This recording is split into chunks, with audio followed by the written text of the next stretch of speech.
नमस्कार, I am Santosh Pradhan and this is real estate 101। आज हामी रियल स्टेट 101 मा रियल स्टेट व्यवसायसँग सम्बन्धित ब्रोकर कम्पनीजहरू, ब्रोकरहरू, एजेन्ट्सहरू कसरी अलि राम्रोसँग अपरेट गर्न सकिन्छ, अलि राम्रोसँग काम गर्न सकिन्छ भन्ने विषयमा चाहिँ कुरा गर्न गइरहेको छु।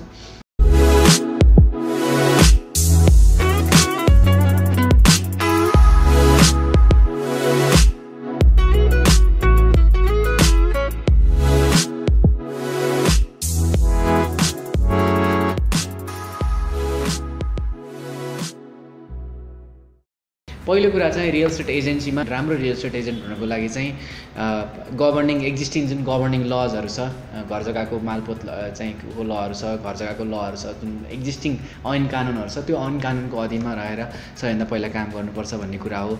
जति कर बुझाउनुपर्छ चाहिँ क्लाइन्टले, बायरले, सेलरले, त्यसपछि एजेन्सीले जति कर बुझाउनु पर्ने छ हैन, जति चाहिँ कानुनको दायरामा रहेर काम गर्नुपर्ने छ, सबै त्यो कानुनको दायरा चाहिँ राम्रोसँग पहिला जान्नु पर्यो। कानुन पछाडि सबैभन्दा महत्त्वपूर्ण कुरा भनेको चाहिँ नो योर क्लाइन्ट। तपाईको क्लाइन्टलाई राम्रोसँग थाहा पाउनु जरुरी हुन्छ हैन। यहाँ हामी कहाँ एउटा कल्चर कस्तो छ भनेर भन्दाखेरि क्लाइन्टले फोन गर्नुभयो, मलाई यति लाखको घर चाहियो, यति करोडको घर चाहियो, यतिको यस्तो जग्गा चाहियो, यति चाहियो भनेपछि हामीले अन्धाधुन्ध चाहिँ त्यो क्लाइन्टको राम्रोसँग रिक्वायरमेन्ट नबुझिकन अन्धाधुन्ध प्रपर्टी खोज्न थाल्छौँ के। त्यो भएको कारणले गर्दाखेरि त्यसलाई रोक्नको लागि चाहिँ फोनकै भरमा, फोनमा आएको रिक्वायरमेन्टको भरमा कुद्नु भन्दाखेरि पनि त्यो क्लाइन्टसँग राम्रोसँग चाहिँ भेटेर हैन, त्यो क्लाइन्टसँग राम्रोसँग त्यो क्लाइन्टको राम्रोसँग रिक्वायरमेन्ट बुझेर उहाँहरूले त्यो चाहिँ घर जग्गा आफू बस्नेको लागि गर्न खोज्नु भएको हो कि पहिलो हो कि इन्भेस्टमेन्ट गर्नको लागि गर्नुभएको हो कि 6 महिनापछि 1 वर्षपछि बेच्छु भन्ने योजना छ कि कस्तो खालको चाहिँ उहाँहरूको योजना हो, त्यो योजना चाहिँ पहिला राम्रोसँग बुझ्नुपर्छ अनि मात्रै उहाँहरूको लागि प्रपर्टी खोज्न थाल्नुपर्छ कि। नत्र भने यतिकै हावामा 2% आउँछ, 3% आउँछ हैन, 5 करोडको घर भनेर भनेको छ, 5 तिया 15 लाख रुपियाँ आइहाल्छ भनेर सब हावामा कुद्दाखेरि 6 महिना 1 वर्ष थुप्रो चाहिँ ब्रोकर साथीहरूको गएको छ। सबैभन्दा पहिला तपाईँ कुन क्लाइन्टको लागि चाहिएको हो, कसको लागि चाहिएको, त्यो क्लाइन्टसँगै भेटेर, चाहे बायर हुन् चाहे सेलर हुन्, क्लाइन्टसँगै भेटेर पहिला राम्रोसँग क्लाइन्टको रिक्वायरमेन्ट बुझ्नु पर्यो। किन्ने मान्छे हो भने कहिलेसम्म किन्ने हो, 6 महिनासम्म किन्ने हो कि 3 महिनासम्म किन्ने हो कि, उहाँहरूले फन्ड कसरी म्यानेज गर्नुहुन्छ। बेच्ने मान्छेहरू हो भने 6 महिनामा बेच्दा पनि हुन्छ कि 1 वर्षमा बेच्दा पनि हुन्छ कि होइन, अर्जेन्ट पैसा परेको छ 1 महिनामा बेच्नुपर्छ कि, त्यो सबै राम्रोसँग क्लाइन्टको रिक्वायरमेन्ट बुझेर काम गर्दाखेरि चाहिँ समयको पनि चाहिँ बचत हुन्छ र तपाईँको इफोर्टको पनि बचत हुन्छ। जति पनि क्लाइन्टहरूसँग हामीले चाहिँ मिटिङ गर्छौँ, कुराहरू गर्छौँ, त्यो बेलामा चाहिँ हामीले प्रमुख रूपमा ध्यान दिनुपर्ने कुरा के भनेर भन्दाखेरि रहेछ, मैले बुझेको कुरा भनेको चाहिँ ट्रस्ट र ट्रान्सप्यारेन्ट र रिलायबिलिटी हामीले मेन्टेन गर्नुपर्ने रहेछ। विश्वास कसरी लिने क्लाइन्टसँग, विश्वास कसरी जगाउने क्लाइन्टलाई कि तपाईँ यो मान्छेले चाहिँ, यो ब्रोकरले चाहिँ मेरो काम गर्न सक्छ भनेर कसरी विश्वास जगाउने, पहिलो कुरा त्यो रहेछ। अनि त्यहाँपछि ट्रान्सप्यारेन्स मेन्टेन गर्नुपर्ने रहेछ। तपाईँले चाहिँ बायर र सेलरको बिचमा, सेलर र बायरको बिचमा प्राइस ग्याप राख्नु भने भोलि त थाहा भइहाल्छ नि हैन। प्राइस ग्याप राख्नुभयो भने अथवा चाहिँ तपाईँलाई सेलरले 100 रुपियाँमा बेच्छु भनेर भनेको छ, तपाईँले गएर 150 मा बेच्छु, 150 भनेर कोट गर्नुभयो भने त भोलि थाहा पाइहाल्छ नि। सेलरसँगै सल्लाह गरेर मात्रै यति कोट गर्छु भन्ने हिसाबले भोलि सेलर चाहिँ अप्ठ्यारो नहुने हिसाबले मात्रै हामीले चाहिँ प्राइस कोट गर्नुपर्छ अगाडि। बायरको पनि त्यस्तै कुरा हो, एकदम बढाइ चढाइ गरेर कुरा गर्नुहुन्न, जे हो ठ्याक्कै जति हो त्यति ठ्याक्कै मात्रै कुरा गर्नुपर्छ, चाहे प्राइसको हकमा होस्, किन्ने मान्छेको हकमा होस्, चाहे बेच्ने मान्छेको हकमा होस्। त्यसले गर्दाखेरि तपाईँले एउटा विश्वास, क्लाइन्टहरूसँग एउटा विश्वास जगाउनुहुन्छ, त्यो विश्वासले नै काम गर्ने हो। आखिर तपाईँ हामी पनि त त्यो मान्छेहरूसँग व्यापार गर्छौँ, त्यो मान्छेहरूसँग सामान किन्छौँ, त्यो मान्छेहरूसँग काम गर्छौँ जो मान्छेलाई हामी विश्वास गर्छौँ हैन। त्यो भएको कारणले गर्दाखेरि चाहिँ क्लाइन्टसँग विश्वासको वातावरण तयार पार्ने सबैभन्दा पहिलो चाहिँ खुड्किलो त्यो हो। अनि अर्को, क्लाइन्टसँग विश्वास भइसकेपछि हामी कहाँ अलिकति नेपालमा चाहिँ राम्रो नरहेको प्र्याक्टिस भनेको चाहिँ क्लाइन्टहरूले अग्रिमेन्ट गर्न मान्नुहुन्न, चाहे त्यो सेल गर्ने खालको क्लाइन्टहरूले होस्, चाहे बाई गर्ने खालको क्लाइन्टले होस्। तर बिस्तारै त्यो एउटा कल्चर चाहिँ लिएर आउनुपर्छ। तपाईँले कसरी कन्भिन्स गर्नु पऱ्यो भने भन्दाखेरि सेलरलाई मैले एजेन्सी एग्रिमेन्ट गर्ने हो, भोलि अर्को ब्रोकर पनि आयो भने मैले नै तपाईँको डिल गर्ने हो, तर उहाँहरूलाई जुन कमिसन, तपाईँको जुन मेजर कमिसनको जुन पर्सेन्टेज हुन्छ, 3% हो, 5% हो, 1% हो, जति पर्सेन्टेज हो त्यो पर्सेन्टेज चाहिँ सुरुमै डिटरमाइन भएपछि त्यो पर्सेन्टबाटै म अर्को ब्रोकरलाई पनि सेयर गर्छु भनेर भन्नुभयो भने उहाँहरूलाई अलिकति बढी विश्वास हुन्छ। किन्ने मान्छेलाई पनि तपाईँले यत्तिकै मलाई यस्तो चाहिएको छ उस्तो चाहिएको छ भनेर हावामा दौडिने होइन। लिखित सम्झौता गर्दाखेरि अब जसको सेल गर्नुपर्ने छ भने सेल गर्ने प्रपर्टीको तपाईँको लाल पूर्जा चाहियो, नक्सा चाहियो, 4 किल्ला चाहियो, यो होल चाहिँ मालपोतको कम्प्लिट ट्रान्जेक्सन हुन सक्नलाई के डकुमेन्ट्सहरू चाहियो, सबै चाहियो। यतापट्टि तपाईँ बायरको कुरा गर्नुहुन्छ भने बायरलाई अब अहिले सरकारले भनेअनुसार तपाईँको बायरले आफ्नो आम्दानीको स्रोत देखाउनु पर्ने हुन्छ, आम्दानीको चाहिँ कर तिरेको स्रोत देखाउनु पर्ने हुन्छ, सबै डकुमेन्ट्सहरू क्लियर छ अनि मात्रै त्यो उहाँको लागि काम गर्न सुरु गर्नुहोस्। नत्र भने बेकारमा भोलि समय पनि बर्बाद हुन्छ, सम्बन्ध पनि बर्बाद हुन्छ।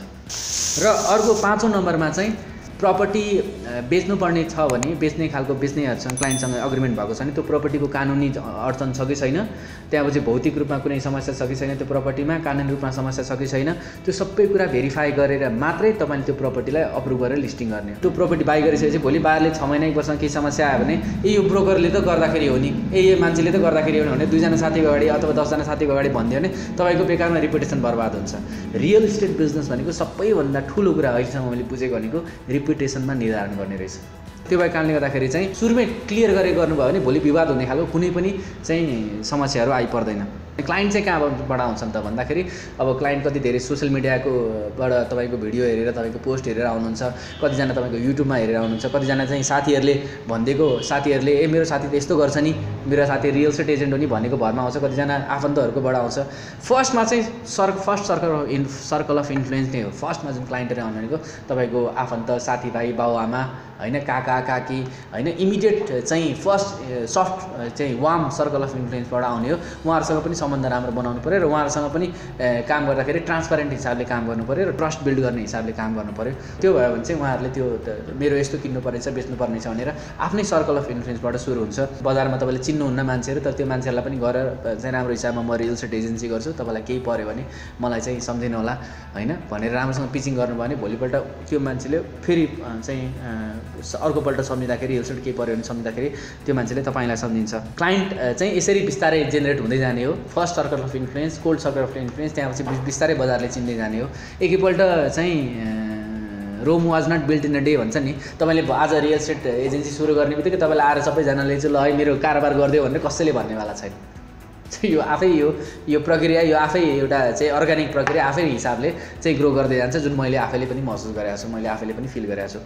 अर्को 7औं नम्बरमा हामीले ख्याल गर्नुपर्ने कुरा भनेको चाहिँ a day is your life.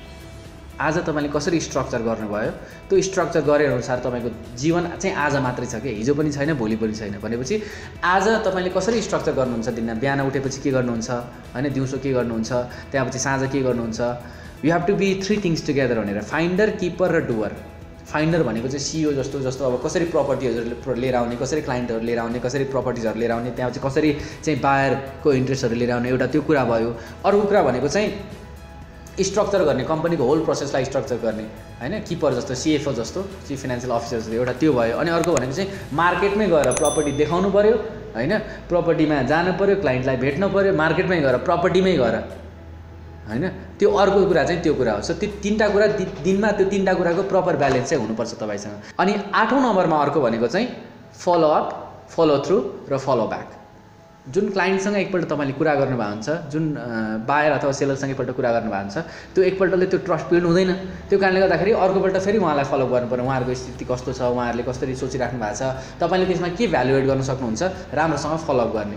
अनि चाहिँ सबैजना क्लाइन्टहरू जो क्लाइन्टले तपाईँले फोन गर्नुहुन्छ, every client matters, every phone call matters.